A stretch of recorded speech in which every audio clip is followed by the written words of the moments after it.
Jika teman-teman merasa channel ini bermanfaat, silahkan tekan subscribe dan share agar channel ini dapat memberikan manfaat ke banyak orang. Sekarang adalah masa keilmuan, sudah berkali-kali menemukan Al-Quran yang usianya sampai ke Rasulullah SAW. Dan subhanallah, Quran tulisan dari zaman Rasul yang sudah 1400 dipertemukan di negeri Inggris dan disimpan di salah satu pustakaan yang sangat berharga bagi mereka karena melihat isi Al-Quran dan mereka merasa ini kesempatan emas untuk menunjukkan ke umat Islam Al-Quran yang dulu beda sama Quran sekarang. Ternyata isinya sama, tulisannya sama, angkanya sama, titik-titik sama, tidak ada yang berubah sama sekali. Dan itulah janji Allah, inna nahnu nazzalna dzikra wa inna lahu lahafizun. Kami telah menurunkan Al-Quran sebagai zikir, sebagai mengingatkan, dan kita terus menyebutkan nama Allah Subhanahu wa taala melalui bacaan Al-Quran, dan kami akan menjaganya. Dan Islam Allah jadikan agama yang terakhir dan menghapuskan hukum agama-agama yang sebelumnya. Dan kalau ada kebaikan-kebaikan di agama yang lain, Islam meneruskan, tidak mencegah dan tidak melarang. Banyak dalam hal-hal positif di agama lain, mengajarkan akhlak yang baik, mengajarkan kejujuran, mengajarkan amanah. Itu semua ada di agama mana-mana. Makanya kata Rasulullah SAW, innama bu'ithtu liutammima makarimal akhlak. Aku diutuskan oleh Allah untuk menyempurnakan akhlak. Berarti ajaran kepada akhlak sudah ada di agama yang sebelumnya. Cuma datang Rasul hanya melanjut dan menyempurnakan pelajaran akhlak untuk umat manusia. Bapak Ibu jamaah sekalian, yang menjadi masalah di antara kita dan di tengah kita, masih ada orang Muslim yang meragukan Islamnya atau merasa malu disebut sebagai orang Muslim. Kira-kira ada enggak yang merasa malu sebagai Muslim? Hah? Ada enggak? Terbayang enggak ada orang Muslim tapi malu dia sebagai Muslim? Pernah enggak terbayang? Saya terima curhat seorang di salah satu negeri, dia kuliah, tapi lingkungannya semua non-Muslim. Ada Hindu, ada Buddha, ada Katolik, ada macam-macam. Ketika diajak berhiburan, dia ikut sama mereka. Dia tidak menunjukkan diri sebagai orang Muslim. Ditanya kenapa? Malu. Nanti teman saya tidak nyaman. Jadi mereka, tapi kalau mereka tahu saya tidak orang bebas atau tidak Islam, berarti pokoknya semuanya jadi bebas, serba bebas. Nah, ini juga menunjukkan apa? Begitu rusak akidah kita. Makanya ketika kita diuji karena lemah akidah kita, akhirnya terlalu mudah untuk melepas agama.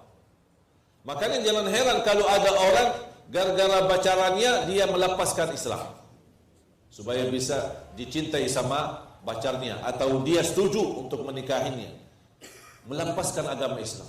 Dengan hal kecil, hal duniawi, dia berani melepaskan Islam menjadi murtad. Kok bisa? Karena kelemahan akidah kita. Memahami agama yang kita lihat keadaan di Indonesia memang sangat-sangat minim. Dengan kita bodoh agama, muncul apalagi aliran-aliran yang bermacam-macam, akhirnya kita malah tambah bingung. Yang benar yang mana sih? Padahal sederhana, semua kita bisa ambil yang mana yang baik, yang bermanfaat, ambil. Yang tidak baik, kita buang. Tidak usah lihat latar belakangnya siapa yang mengisi ceramah. Mau dia Syekh Ali Jabir, mau dia Agi, mau dia siapapun, antum ambil lihat mana yang bermanfaat, ambil. Yang tidak bermanfaat, walaupun dari Ali Jabir, buang. Kita tidak fanatik terhadap seorang, tapi kita fanatik terhadap agama kita. Dan kita tahu semua guru dan semua ulama bisa benar, bisa salah. Karena tidak ada yang maksum. Hanya yang maksum adalah satu orang, adalah Nabi kita, Nabi Muhammad sallallahu alaihi wasallam. Dan posisi kita juga menghormati ulama dan adanya perbedaan. Termasuk ulama menghormati berbeda pendapat di antara ulama sendiri. Ketika kita ingin menyampaikan sesuatu perbedaan, boleh kita sampaikan hukum sesuatu, tapi dengan cara yang sopan dan baik. Tidak perlu dengan cara yang kasar atau cara menghina, seolah-olah kita yang benar-benar murni baik, tapi yang lain sesat dan masuk neraka. Itu juga tidak boleh. Seperti ada yang menganggap jutaan orang yang masuk dan datang membela Al-Quran dari berbagai macam daerah, ada yang sambil jalan kaki, ada yang menganggap ini bersatuan seperti bersatuan kebun binatang. Kok bisa? Kalau menyampaikan, bilang aja.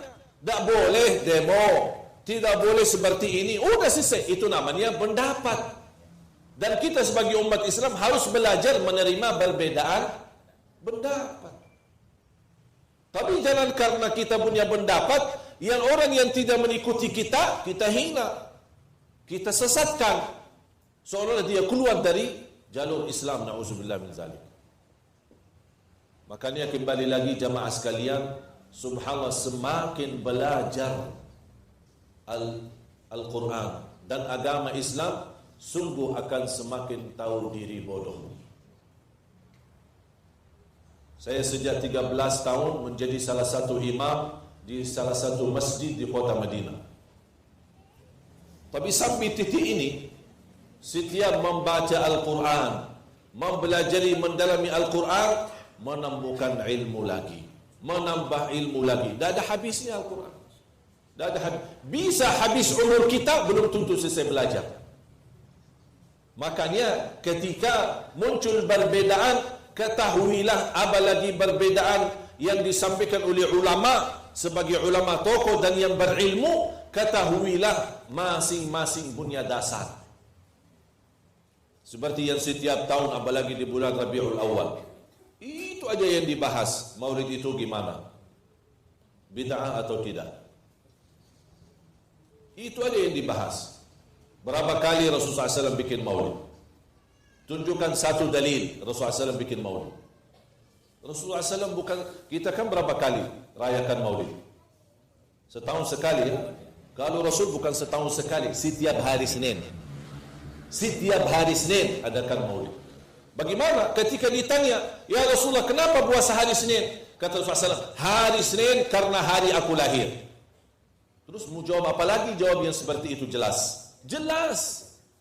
Setiap Senin aku puasa karena itu hari kelahiranku, kata Rasulullah SAW.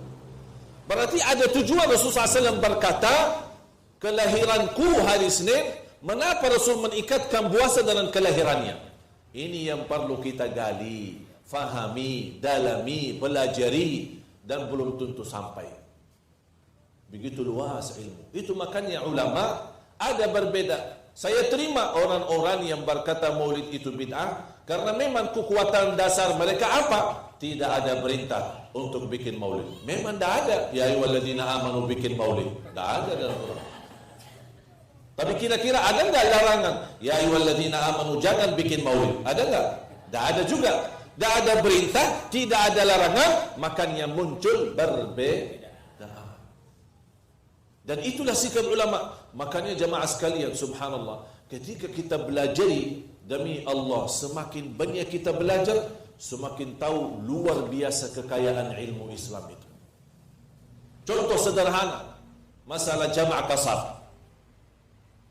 Masalah jamaah kasar yang banyak umat Islam tidak tahu. Saya sering menemukan orang di bandara, dia mau terbang naik pesawat, salat zuhur 4 rakaat, asar ditunda nanti. Padahal dia punya rukhsah, kemudahan untuk zuhur, asar, jama' dan kasar. Musafir, tidak ada kewajiban bagi orang musafir Jumat, dia boleh jama' dan kasar. Tahu enggak berbeda pendapat dalam hal satu ini, hanya jama' kasar. Kapan boleh jama', tidak boleh kasar? Kapan boleh jama' dan kasar? Kapan boleh kasar tambah jama'? Dan begitu proses, saya menemukan 42 berbeda pendapat antara ulama. 42. Makanya yang jamak boleh, yang tidak jamak boleh, yang jamak kasar boleh, yang tidak jamak kasar boleh. Tapi kalau orang tidak tahu, kenapa dah jamak? Sesat. Kan dia dah tahu dia. Dia hanya tahu musafir harus jamak. Tidak harus jamak. Makanya itu belajar. Hal sederhana. Mungkin karena waktunya sudah ini. Tapi saya ingin menunjukkan. Jangan putus asa untuk belajar. Subhanallah, wallahi nikmatnya agama yang kita megang, yang kita menjalani dalam kehidupan. Nikmatnya apa? Semakin tahu, semakin terasa indah Islam itu. Semakin nikmat. Contoh sederhana. Contoh wanita. Batal wudu atau tidak batal wudu. Ini hal sederhana. Sumber perbedaan antara ulama dari ayat Al-Quran, suratul Nisa, aula mastum An-Nisa, di suratul Nisa ada suratul Maidah. Aula mastum An-Nisa, menyentuh wanita.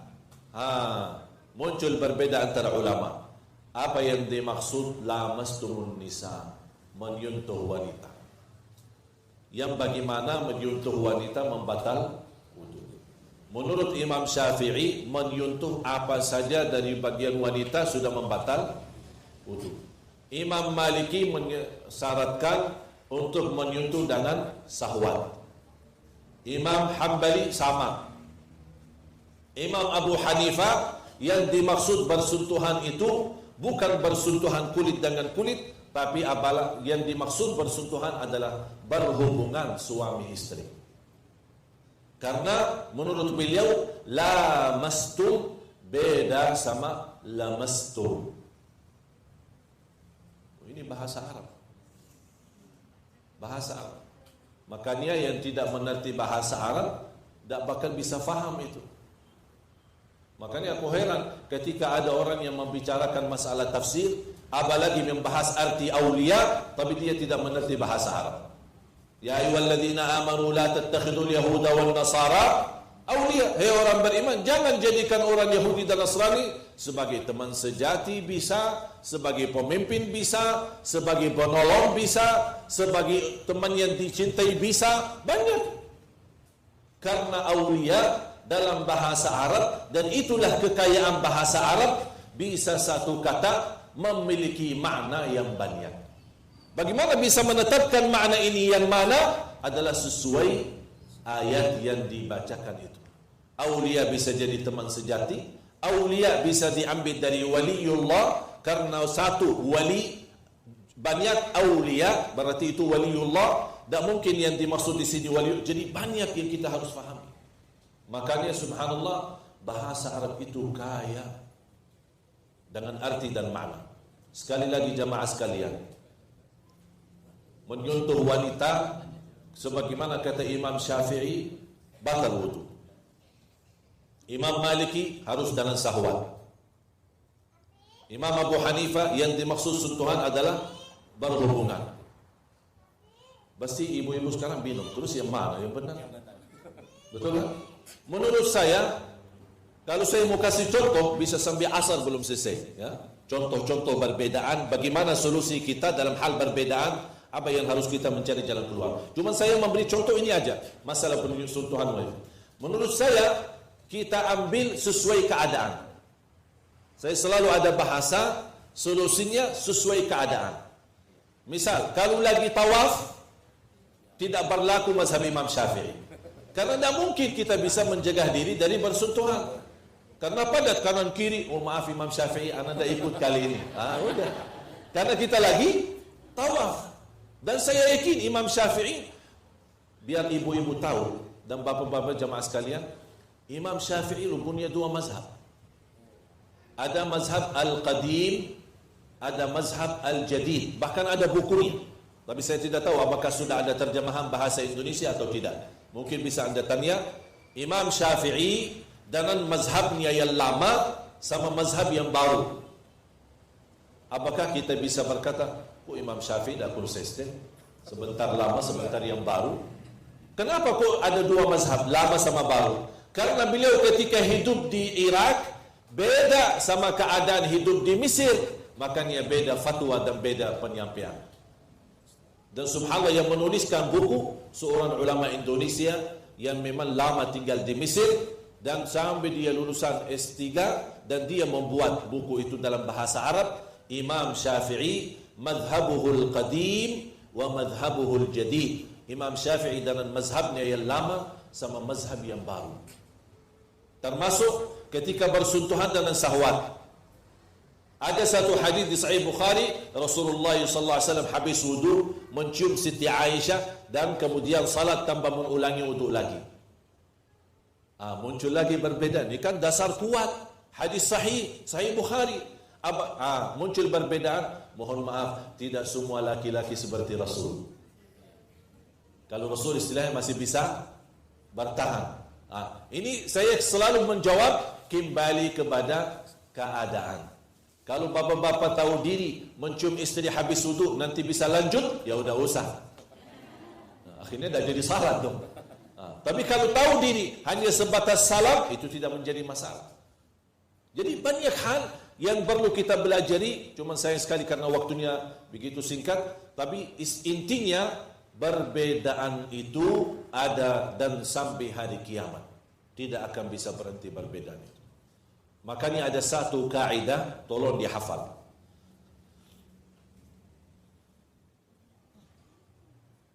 La yajuzu shiddatul inkari ma'al mukhalif. Tidak boleh terlalu keras mengingkari dalam hal perbedaan. Ada perbedaan, boleh menyampaikan pendapat, tapi jangan terlalu keras. Seolah-olah aku yang benar, kamu yang udah sesat, dah mau tahu. Itu dah boleh. Selama masih belum disepakati oleh ulama Ahlus Sunnah yang disebutkan ijma'.